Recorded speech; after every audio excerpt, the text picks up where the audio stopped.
In this video, I'll be going over the top 3 things I would do if I had to start marketing all over again. For those of you guys that don't know me, my name is Thomason. I have over 350 videos on this YouTube channel talking about marketing, sales, customer acquisition, everything like that. I have a marketing agency, obviously. We sell to B2B companies. We build and install our CMR system, which is basically an outreach system. And in this video, I'm going to be showing you guys what I'd be doing to systematize my success moving forward, obviously into 2026, and you as a marketer who is looking to dial in marketing and start actually signing contracts, booking more sales calls, closing more deals, things like that. So there's a lot of components that actually go into marketing. In this video, though, I'll be talking about one, and that's dialing in the offer outbound. I'm not going to be talking about how to build an engine to start booking out sales meetings, and I'm not going to be talking about fulfillment. I'm going to be strictly talking about how you can position yourself as a marketer, whether you're trying to pitch services or you're trying to pitch a product to a company in the B2B space, okay? So how to pick a B2B niche and how to sell with ROI conviction. I can spend hours on each of these subjects, but I'll spend just a fraction of the time to open your mind, okay? So obviously, how to pick a B2B niche. 2 things we have to look at, okay? They're already written here. Large TAM and LTV. If you want to sell services of any kind in the marketing space as a marketer, or even if you have an agency or you're selling B2B, you have to sell to people that have large TAM or large LTV.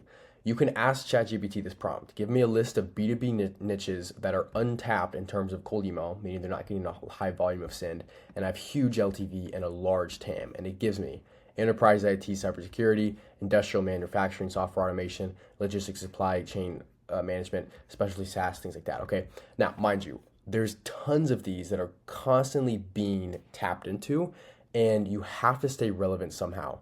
You have to continuously be in the market, and if you don't want to look 24/7 about the new tips and tricks and how marketers are getting ahead, I have something for you. It's called the Pipeline Pulse. I literally just made it. It's for anyone growing a B2B business, marketers, founders, operators. Every couple of days, I'll share systems, frameworks, and automations that we're using to close deals. So you're staying up real time with somebody who's been in the space for 4 or 5 years now, and what's actually working on a day-to-day basis. I literally just started this newsletter. It's funny because I was just started importing people. We have like only 43, but I've taken hundreds of Zoom calls over these past couple of years, and I'm just importing a bunch of subscribers and people into the newsletter that are opted in from my previous stuff. So that's that. It's gonna be the first link. Go check it out. Okay.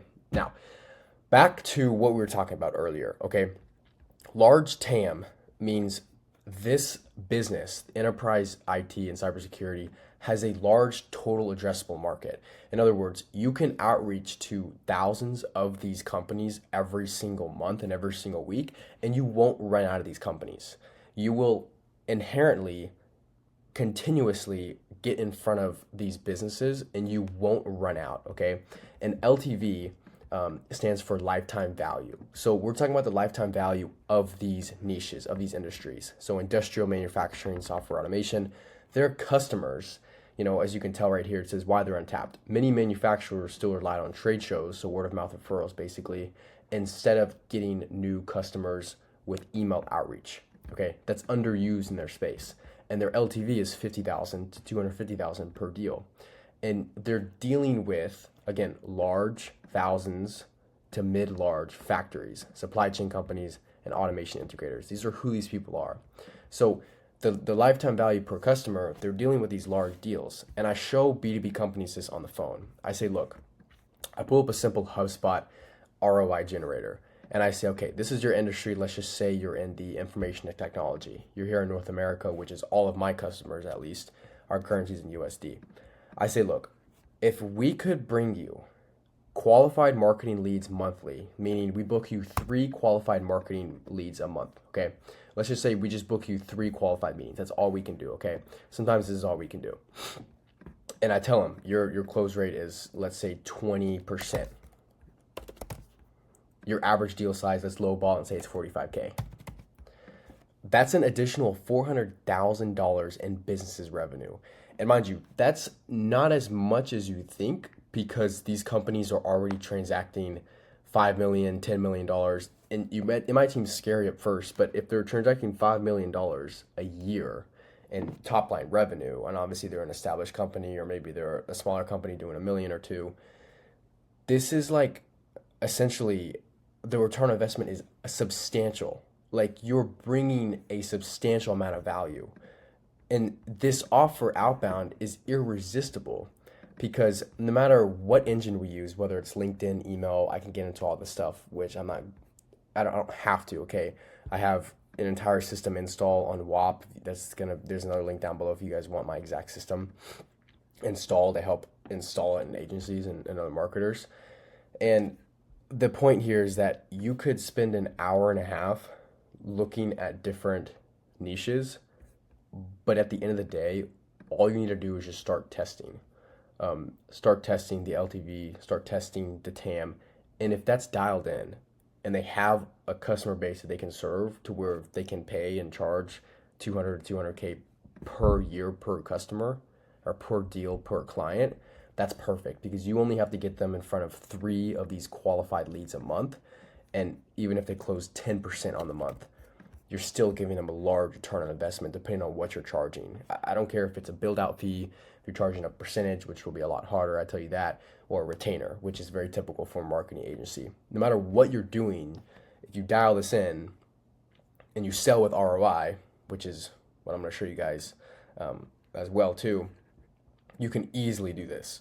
So selling with ROI conviction means you're showing the business a number, because you might not have a bunch of case studies, you might not have a lot of referrals. I just started putting case studies on my website a couple months ago and having a VSL and video and stuff like that. You don't have to do all that when you start, or even if you're like having a couple of customers a month. You don't need all that fancy stuff. It'd be good to have a video VSL, but what you need is you need ROI conviction, which is sharing your screen and showing them, look, okay, if your addressable market, total addressable market is 200,000, 300,000, what does that look like?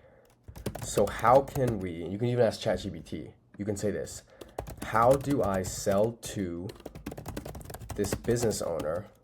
Let's say I'm pitching a COO with my system that generates them, let's say 5 meetings per month with hyper qualified B2B businesses. What can I do to sell with ROI conviction? And you can ask AI this, and it'll literally say, they care about revenue, efficiency, predictability. Your first step is framing your system in terms they understand. So our system brings you 5 hyper-qualified BB meetings a month, assuming a conservative 20% conversion rate. This is translate to X amount of clients and X amount of incremental value and revenue. Each company head, which I can go into, I barely started listing out the offer outbound, okay, which we'll go in more here in this video. This is pretty valuable stuff. But again, this depends on the decision maker. Oops, misspelled decision. This depends on the decision maker you're pitching, okay? Now, different decision makers want different things within the company. And as AI says right here, COOs, so chief operating officers, obviously they're in the C-suite, they're very close to the founder and things like that, or the CEO at the time. They care about quality more than quantity. So if you position your agency or you position your marketing services or marketing efforts in a way that goes completely against the grain, where all these marketing agencies are pitching these companies on, hey, we'll bring you 100 qualified appointments a month. Imagine if you can flip the script and say, we're only going to bring you 3 qualified meetings a month. And you'd be surprised. I've been on Zoom calls. I'm not in my apartment right now, and the background looks, different than what my apartment normally looks like. But I'm sitting there on Zoom, and when you tell them that, hey, we'll bring you 3 qualified meetings a month, the COO sort of like takes a step back, and they're like, 3? And then you go, yeah. So, contrary to what other service-based businesses will guarantee you, we guarantee you a much smaller amount because here's our process. And then if you go into depth, which I show people, I show you guys how to do this in the modules, the backend modules that I have, and I show people like, okay, you have to walk them through what you're doing. So you're pre-vetting their prospects and you're spending X amount of time on volume to achieve Y result. So if we're saying, yes, Mr. Prospect, we're pre-vetting your prospects and we're spending an hour on each campaign to get you at least one qualified meeting per week is what we kind of aim for. So 4 in the entire month. And the reason why we do this is because we want to make sure that out of these 100 companies, the one that you want to speak to is not necessarily just ready to buy your product or service, but is able to sell a large product, is able to generate the ROI, and is able to stay with you for X amount of years. And that positions you as a marketer in a completely different class and realm of things. This is huge. This is huge. And this is partially why I made this entire pipeline pulse like newsletter, because people don't understand how quickly the outbound game changes. Email marketing has been around for a while now, but it is changing every single month. Reply rates are decreasing, as you guys know. Ad costs are skyrocketing. Cold email domains can only handle so much sending volume a day. I'm only doing 20 emails per day for each email account, when in reality last year I was doing 40 to 50 emails per day per email account. So the space changes constantly. I've utilized AI to fulfill on the back end side of my business for automation. I have somebody that helps me create all these automations and workflows and chat bots and stuff that actually allows me to spend less time on fulfillment. So in terms of like what it's telling you right here, when I say we're spending X amount of time, the AI is really spending time segmenting all this data. And when you sell with ROI and you sell with, hey, here's what's going to happen, here's the expectations, and you dial in your offer, you will close better. And the reason why I sucked at cold emailing for the longest was because I was trying to not just spray and pray, but I was sending out offers that everyone else was promising.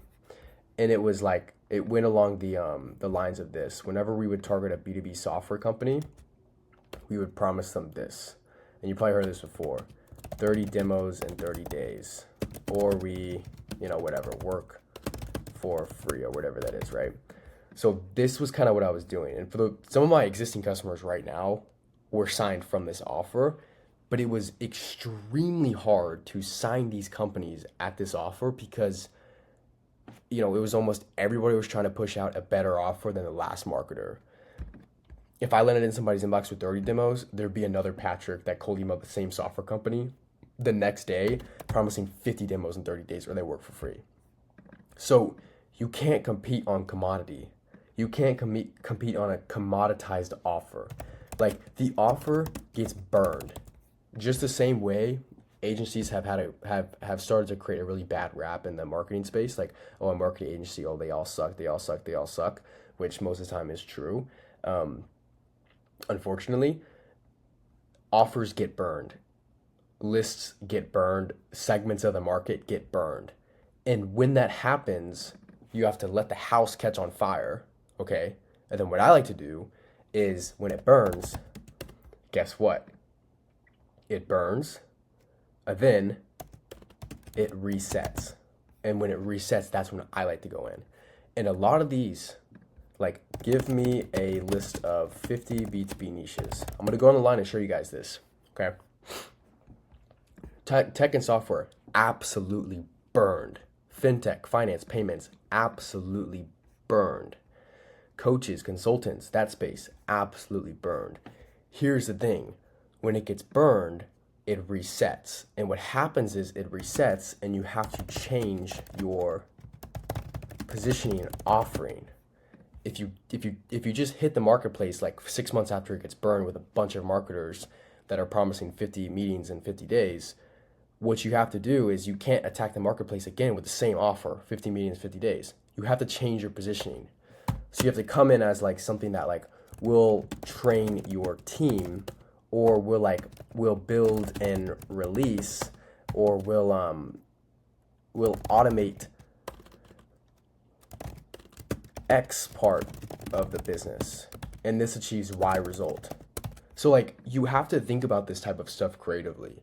And if you don't have somebody in your corner and you're just strictly relying on YouTube, you know, you're gonna like go out of business. And the reason being is because people who watch YouTube videos and never take any action towards building systems and implementing results and stuff like that will constantly be behind on the hamster wheel, because it's like literally somebody publishes a book and then it takes them what, let's say like 1 to 5 years to publish a book.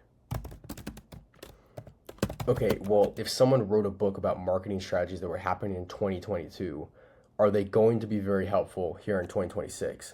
No, they're not. They're going to be extremely outdated. And you won't even bat an eye at purchasing that book if it promised you 50 meetings in 50 days. Because you're like, this came out 4 years ago. This is not going to help me out. What helps people out is evergreen models, obviously, which is service-based businesses, and consistent updates. Okay, service-based models and consistent updates are what people need, and this is what I need consistently. If you have consistent updates daily about what's happening in the marketplace, just like you read the newspaper, I don't know, Wall Street Journal, like some I don't know, some article of news, whatever you want to call it. Okay, it's constantly being updated. It's not something that's happened 3 years ago. It's constantly being updated, and that's why I made this as well. So that being said, I just showed you how to pick a profitable B2B niche, but more importantly, if you don't want to pick a B2B niche, how to pick a niche that has a very high chance of you succeeding. Large TAM, large total addressable market, meaning you can reach out to a lot of fish in the sea and you're bound to capture one. Whereas if you have 50 fish in a small pool, there's only so many, and then you outreach to the same ones over and over again, they hear about you and you get burned. Bad way. And I showed you exactly what to look after in terms of LTV. So a business that is able to essentially sell to a high cash flow vertical. So in other words, high-end B2B marketing or advertising services, or let's just say sustainability software, some software that, I don't know, tracks something for a company with energy and sustainability. Okay, they know their LTV per customer is 40K to 300K a year. So in other words, you know you're chilling if you sign a couple of these guys, but also if you sign these guys, a couple of their ideal customers, you're chilling. You don't have to do as much workload as you would with a sustainability software or a small to medium-sized business that deals with enterprise energy or something like that. Whereas you're dealing with like a B2C software. You know, it's like you'd have to sell 50 users a month for them to even be remotely happy. It's a completely different model. And I showed you as well how to go after a specific decision maker, for instance, a COO, and extrapolate what they want, what they need, and what they really look for in a business, and how to use that to your advantage. So AI will tell you this stuff. COOs love repeatable, predictable processes. They don't like magic. They like workflows. They like how it looks. So the scraping, outreach, follow-up, booking, reporting. They love this stuff. I recently just added in a reporting automation to the CMR business. Okay. They like ROI projections. Obviously, every single B2B decision maker does. But speaking their language is huge as well. Okay. The pain they already have is using multiple different agencies, wasting time, wasting money. And at the end of the day, guys, when you're pitching these C-suite executives, whether it's a COO, the founder, I don't care, they don't want to look stupid. If they hire you as an agency or as a marketing firm or as a system or as a marketer, they do not want you to underperform. Trust me, they're rooting for you because guess what? They're the ones who essentially brought you into the business or into the company or signed them. And they want to be able to flex themselves and be like, hey, yeah, I brought in this agency. They're doing this work. Yeah, they're doing great. And then you back it up with results. Trust me, the last thing these guys want to do is bring on a company and they perform really bad because guess what? They look like an idiot because they just made a really bad, uninformed decision that they thought was good. And then now a marketing agency has a bad thought in their head, but more importantly, in their head, they look stupid in front of all their other coworkers. So you have to think of it from that perspective as well. It's not just about you. It's about how you can make them look better too. Okay? That's the key stuff, all right? So I just briefly went over some of the three things that I do if I were to start over as a marketer. I hope this video expanded your mind, like seriously, because this is what really takes into account. I could have went over, here's how you're going to create an offer with XYZ framework, and that would have been fine, but you don't understand what's actually going on in the marketplace. This is what you need to know, okay? Again, first link right down below is join the pipeline pulse. Put in your email, join the pipeline pulse. You're going to get a couple of emails a week from me with updates, framework, systems, AI automations, what's working well with CMR right now, as well as my actual system. If you want my actual system, I'll talk about it in the emails. There's a second link down below if you guys want a free training. There's stuff like that. You can access what I have, okay? What I do is I will charge a retainer for like B2B companies. But if you're a marketer, operator, whatever it is, I have a system that I'll install. I help you install. It's done with you, and it is a one-time build-out fee. And then after that, we have weekly coaching and it's just stuff like that. So it's a community on WAP and everything. So yes, this is extremely important stuff. Hope you guys enjoyed this video, and I'll talk to you guys soon. Let me know in the comment section what you guys thought, and a like and everything like that. All right, peace.